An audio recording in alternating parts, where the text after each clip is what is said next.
tardes, amigos do Clube da Liberdade. É um honor para mim estar aqui falando sobre um tema tão fundamental e importante: reformas estruturais, que são fundamentais para o crescimento sostenível dos países não estruturados social e economicamente. Quando pensamos em países subdesenvolvidos, com seu desenvolvimento lento e insustenível, sem boas práticas de mercado, alto gasto público, moeda devaluada, alta carga tributária, economia altamente nacionalizada e provavelmente com corrupção, alta inflação, alta taxa de interesse. Bueno, quando temos esta realidade, necessitamos debater e implementar rapidamente reformas para que podamos reformar e estruturar os sistemas defeituosos. Falando um pouco do Brasil, algumas reformas já implementadas e outras anunciadas são fundamentais para a melhora da economia. Lo que não necessitam ser votados no parlamento já estão em seu lugar e com os quais já temos os primeiros bueníssimos resultados. A forma de superar a crise econômica é através de reformas que impidam o crescimento do gasto público e otorguem liberdade para empreender e invertir. Vários são os fatores, pero o gasto público e o desajuste são elementos clave neste cenário negativo e devem revisar-se e retirar-se com a sanção de que não há dinheiro para pagar os jubilados, os funcionários públicos, as cargas sociais e todo o mais. Quando falamos de gastos, se podem classificar em vários tipos, pero aqui me gostaria centrar-me mais em el gasto atual, que é basicamente gasto em financiação, como salários e cargas sociais da administração pública.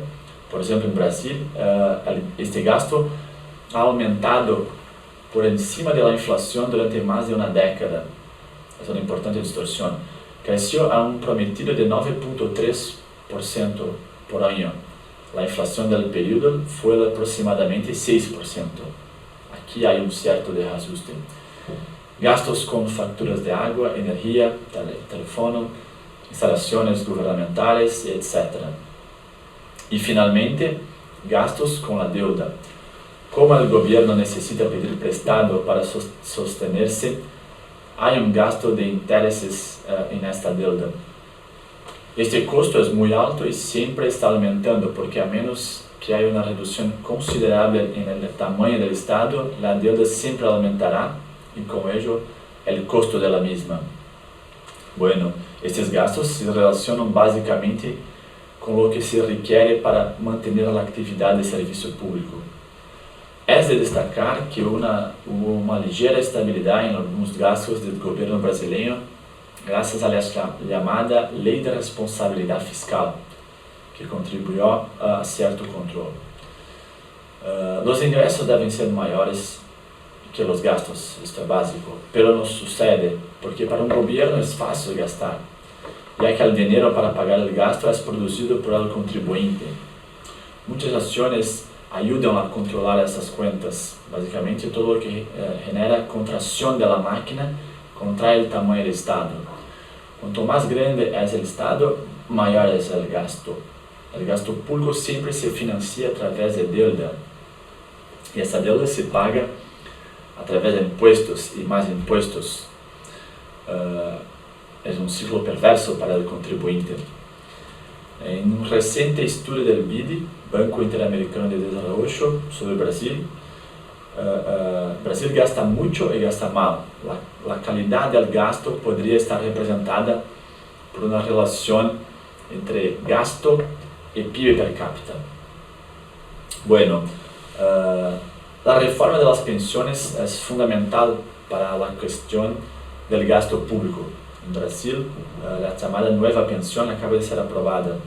Basicamente, é uma reformulação do sistema de seguridade social brasileiro que está em déficit há muito tempo.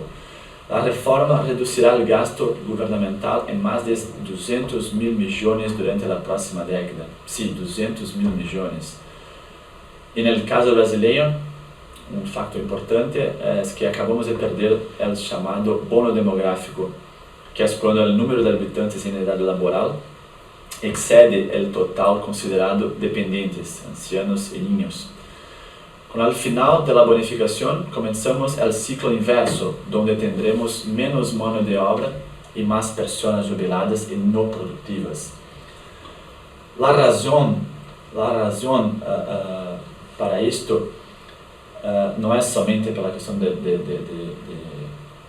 la pérdida de la bonificación, pero porque hay distorsiones en los planos de carrera del funcionalismo, jubilación anticipada, entre otros puntos. El Ministerio de la Economía ha presentado una propuesta buena para corregir las distorsiones para que pueda liquidar adecuadamente las cuentas. La reforma fue aprobada y para 2020 entrará en vigencia mediante el establecimiento de nuevas reglas de jubilación. Esperamos por melhor cenário. Outra reforma importante e urgente em Brasil é a reforma tributária, fundamental desde o ponto de vista econômico e de inversión. As propostas já estão sendo discutidas, a maioria com um ponto em comum: simplificar os impostos cobrados com uma possível unificação de impostos, ou diminuir a quantidade e o tipo. Uma reforma que resulta em uma simplificação do sistema para que as pessoas e as empresas necessitem gastar menos tempo e dinheiro para pagar seus impostos. Se estima em Brasil que as empresas tomam ao redor de 5 meses de trabalho solo para ganhar e pagar impostos. É muito tempo e dinheiro. A reforma da melhora fiscal e melhores práticas conduzirá a uma melhora significativa em entorno empresarial e a um menor custo para o empresário e, por lo tanto, a uma maior inversão e regeneração de investimentos. Lo más probable é que a carga fiscal não se reduza dada a situação fiscal, pero a forma em que cambiariam os impostos seria diferente. Em Brasil, a diferença de alguns países paga, por exemplo, a nómina e os meios de produção, agobiando e desanimando ao empreendedor. O tema tributário aún não tem resultado em Brasil, pero o tema já se discute de antemano e se espera uma possível reforma do sistema para 2020. Também é necessário reformar o sistema político, dadas as distorções no modelo atual. Uma distorção principal é o fundo do partido, que lhe dá recursos milionários disponíveis para os partidos políticos em Brasil. Não por casualidade, há 35 partidos políticos em Brasil. Outra reforma, a reforma administrativa, é crítica porque, por exemplo, no setor público, em comparação com o privado, os salários iniciais já são altos e praticamente não há forma de imponer modelos de meritocracia. Basicamente, ganha muito e produz pouco. Já existe no governo federal, através de uma secretaria, a Secretaria de Administração de Pessoas, um plano que já está implementado para um maior controle da produtividade do servidor, através de sistemas de meritocracia. Recordando que o gasto em personal é um dos mais grandes no tema do gasto público, provavelmente solo por detrás da Seguridade Social. Bueno, o mercado financeiro com resultados positivos com a reformulação da política de interesses. É importante também. O mercado de valores com aumento e valorização recorde e crédito em seu conjunto, com a taxa de interesse básica em nível mais baixo da história do Brasil, 5% ao ano, resulta em mais recursos de inversão. Isso deu como resultado uma espécie de promoção sustentável para o mercado empresarial, generando ingressos e emprego. Abrir a economia e o comércio com estrangeiros é de suma importância através de políticas não proteccionistas, redução de tarifas. O comércio deve pensar-se liberalmente e não ideologicamente. Se estão celebrando acordos de cooperação comercial entre países, o que é muito bom para todos nós no Brasil. A adopção de certas reformas institucionais para permitir liberar fundos para inversões em comércio exterior, bueno também. Para a reforma estrutural, é o que respeita a la política monetária, poderia resumirse pidiendo una no expansión monetaria. Esto también resolverá el problema de la inflación. No expansión monetaria. Los gobiernos no producen nada, no crean riqueza, por lo que imprimen dinero. Pero esto no es bueno económicamente. Es muy malo. Un país como Argentina, por ejemplo, debe priorizar en sus reformas la cuestión monetaria. Los argentinos han acumulado una importante devaluación de su moneda en la última década, combinada con un aumento desenfreado de la inflación, erosionando el poder adquisitivo, corroendo el poder adquisitivo de la población. Eso genera repercusiones en toda la economía. En la última instancia, restringe la inversión privada, terminando con empleos y los ingresos. Bueno, la política monetaria debería conducir el interés a niveles bajos al trasladar el capital de la actividad productiva, generando inversiones e ingresos de la empresa privada. Algunas cifras brasileñas muestran los buenos resultados obtenidos con algunas reformas ya implementadas. Por ejemplo, la inflación de 2015 fue de 10%, ahora tenemos 3% al año. Intereses 2015, 14%, ahora tenemos 5%. La Bolsa de Valores de Brasil, la Bovespa, 38.000 puntos, ahora tenemos 108.000 puntos.